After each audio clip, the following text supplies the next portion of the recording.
What's up, everybody? John Eric Pola here with MyMMANews, chilling in my living room, and the man that we're about to talk to via Skype is Justin Jaynes, and we're so excited to have him because he has a big fight coming up on August 8th against Gavin Tucker. So let's meet the man himself. Here he is, Justin Jaynes. How are you, my man?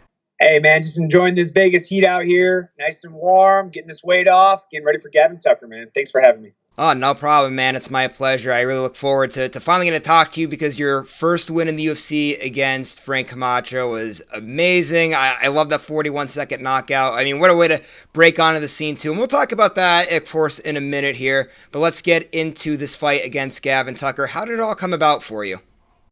It's relatively simple. I was at a bar drinking some beer after, I fought Frank. Manager called me up. He said, you want to fight Gavin Tucker in 3.5 weeks? I asked for an extension. They said no. UFC knocks on the door. I answer. We're showing up. We're blowing up August 8th, 145 against Gavin Tucker.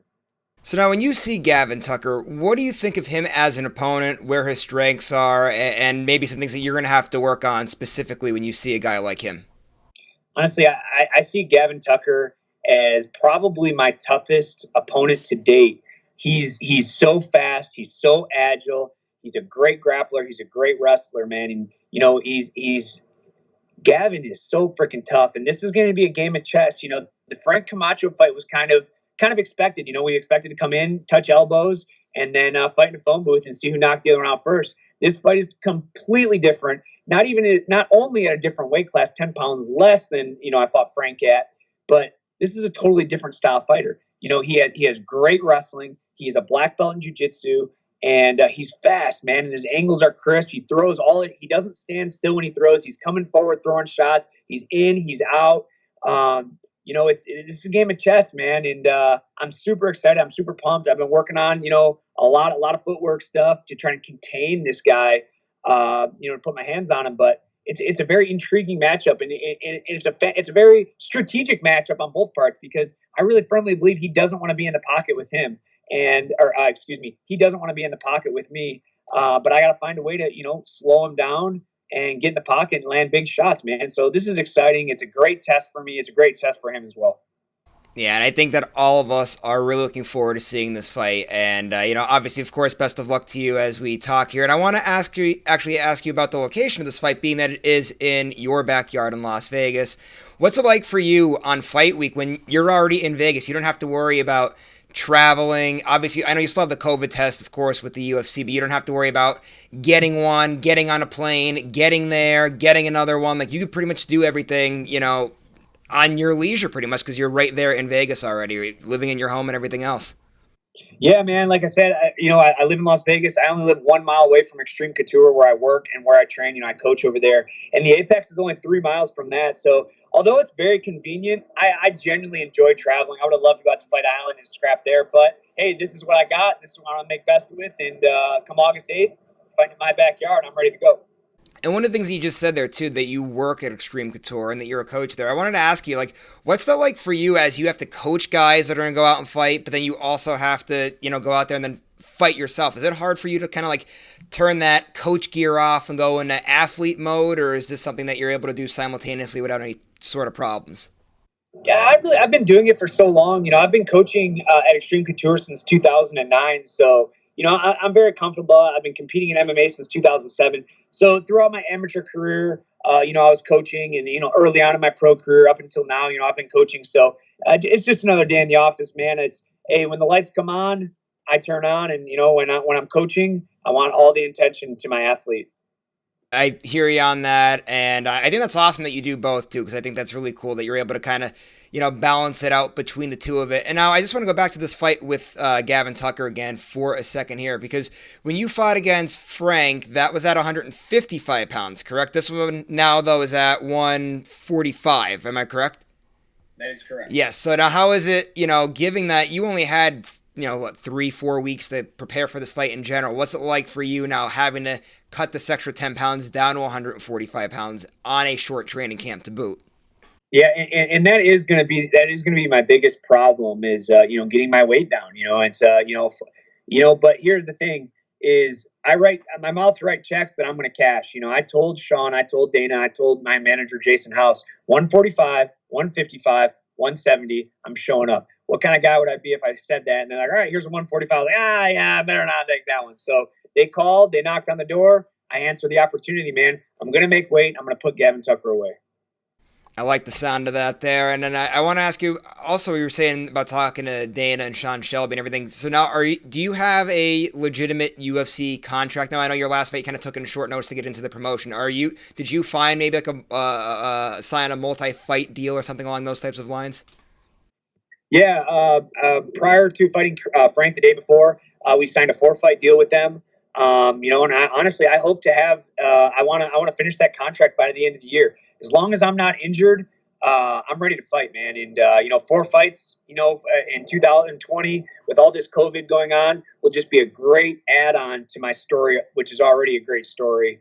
Going out the year, I want to. My goal is finishing 4-0 and extend my contract and see what we can work out. So yeah, to answer your question. We did get a multi-fight deal. It was a 4-fight deal to fight Frank, and I want to bang these 4 fights out as quick as possible. So what was it like then for you to be able to finally get the call and get this UFC contract? Because you were a guy that you were right on the right on the bubble of trying to get into the UFC. You're waiting for that phone call to come in, and it for a while you probably thought, when's this going to come? Is it ever going to come ever? So what was it like when you finally got that call that you're going to be in the UFC? Yeah, man, and you nailed it. You nailed it on the head right there. It's like we're getting to a point in my career where I'm 30 years old. I have 19 pro fights. Guys, younger than me, and I'm thinking that maybe it's just maybe I'm getting too old. Maybe they want these new up and comers. So yeah, there was a point in my career, recently this year, where I was in a state of depression. Bill collectors are calling, and man, what am I doing out here? Am I ever going to get the call? And when I got the call, you would think that all that would flip upside down, and it did immediately, but it was so surreal and so overwhelming that I didn't really understand it. And I'm just now getting to a point too where I am understanding it. Like, we're talking weeks. Like, I go to the local bar to grab a beer, whatever, the following week, and people are asking to take pictures with me, and people are asking for my autograph. And I don't see myself as this big time celebrity. I'm just some guy that was in the right position at the right time. I threw the right punch at the right time. And, it's just an overwhelming and surreal experience. And I'm glad I could be a part of it. And I want to shift gears for a second now outside of fighting, because I've heard you now. You twice you mentioned going to the bar and drinking beer. What's your kind of beer? Are you a craft beer guy, or are you just more domestic type? What do you like to drink when you go out? As long as the beer is cold, I'll drink all of it. So that's as long as it's cold, that's my beer of choice. All right. Well, I say Eric Cole will always bust me on Facebook and everything. I'm a big Miller Lite guy. Miller Lite is my go-to. Okay, sure. I like Miller Lite as well. My mom is a huge Miller Lite drinker. I drink it, yeah. And if I had to say just a casual beer, probably Bud Light. If I want to get a little more fancy, I'll go to a darker beer, and not super dark, but like a Guinness or something. But as long as it's cold, I'll drink Pabst on the weekends. I don't give a fuck. I love the sound of that, and I also love the sound of your nickname too, Guitar. Guitar Hero, right? Am I have that right? That's your nickname there. Yeah, Justin the Guitar Hero, man. So I'm sure you want to know the story behind it real quick. Of course, I do. Please. 2008. I was in college, and back in 2008, 2009, Guitar Hero was the big deal back then. And we'd go to parties and drink beer, and jam on Guitar Hero in our dorm rooms at parties and just have fun. So my one of my best friends, Corey Michaelitis, dared me to rock a Guitar Hero like around and strum it all the way to the cage, and put like this goofy outfit. Like, I remember I had this headband on, and I had aviator sunglasses on, and I came out to TNT, and I don't know if there's video of it, but there's definitely a lot of pictures of me making this 100-yard walk to the cage, pretending I'm strumming this guitar to the song. And in 2010 I stopped doing it. Honestly, it was a gimmick. I was a boring fighter early on in my career. I wasn't a good boxer. I wasn't a good kickboxer. I would just take guys down and look for rear naked chokes. So I was looking for something to spark people's interest, to be like, oh, I want to see that guy fight, because my fight wasn't that exciting. But by changing up my gimmick every fight, like I'd wear a gi uniform, just crazy, try to stand out from everybody else. People be like, oh, that's the guy that rocked the guitar all the way down. Anyways, once I started boxing in 2010, I stopped going by it, but Sherdog never took it down. And lo and behold, 10 years later, 2020, here I am. Justin the Guitar Hero Jaynes with the fastest knockout in lightweight debut history. Man, that whole entire thing is awesome. Like the whole you walking down till you didn't even use it for a while, and now here it is back, and everybody wants to know about it. And I find that first off absolutely hilarious. But I wanted to ask you about the video game, obviously, which is where you got your name from. If I remember correctly, it's been a long time since I played it, and I really didn't play it super a lot. Now I know there was Guitar Hero and there was Rock Band, but I'm pretty sure on Guitar Hero, like there was one of the games, at least anyway, you were able to create a band name, weren't you? I think that was Rock Band. I never really got into Rock Band, because Rock Band, you got several different instruments. You had a microphone you could sing in, you have a drum set and the guitar, and you had a bass guitar and a regular guitar. I just kept it simple because, in my dorm room, it was either me by myself or me and my roommate. And we never really went past that. But man, I don't know. You know what? I think you're right. I'm trying to think what our what our band name was. It was, you remember, Darren Cruikshank. He fought in the UFC. He's in Ryzen now. He was my college roommate, actually. And man, I can't remember. I think it was like our band name was like Death by Volleyball or something like that, something stupid like that. But yeah, we had a good time, to say the least. It's funny you say that too, because I had a really stupid one too. I remember on whatever the game it was. It was Johnny and the Pimps. I think I was in like ninth grade, and I thought that was like funny. Like, oh, look at this, Johnny and the Pimps. And now as I look back at it, I'm like, wow, I was such a tool. I should probably slap myself right in the face. Hey man, as long as you're having fun, who gives a shit, right? Exactly, you're 100% right there.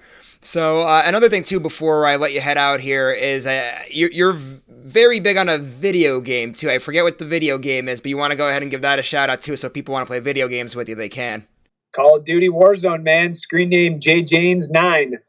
Jaynes9. I'm on Warzone all day, man. It's video games to me. I'm 30 years old, and I feel kind of silly, saying that I play video games, but you know what? It's kind of my time to myself, to where I get to relax and mingle with friends of mine or acquaintances that I've met throughout the couple these last couple months. Especially, I've been almost overwhelmed by getting added and requested to play games with. But yeah, Call of Duty Warzone is my shit right now. Awesome. And then the last thing too before I let you go, we covered a lot of ground here. We talked fighting, we talked video games. I want to go back to fighting though for a second. Tell everybody that's watching this, how's this fight going down on August 8th? How do you see yourself getting the win? I see myself grinding Gavin Tucker and knocking him out within 2. I think his footwork is only going to last so long. He's going to be able to only avoid me for so long. I really feel Gavin isn't a very confrontational person. Like I said, he likes to frustrate his opponents, and whether they short or not, they get frustrated because he's so fast. Bink, he hits 2-3 shots, throws a big head kick, and then they swing to hit him, and he's gone because he's like a fucking magician. Now you see him, now you don't. Well, I'm the other side of Ricky Bobby, shake and bake. When I hit him with this hand, he's going to know it, and he's going to sleep.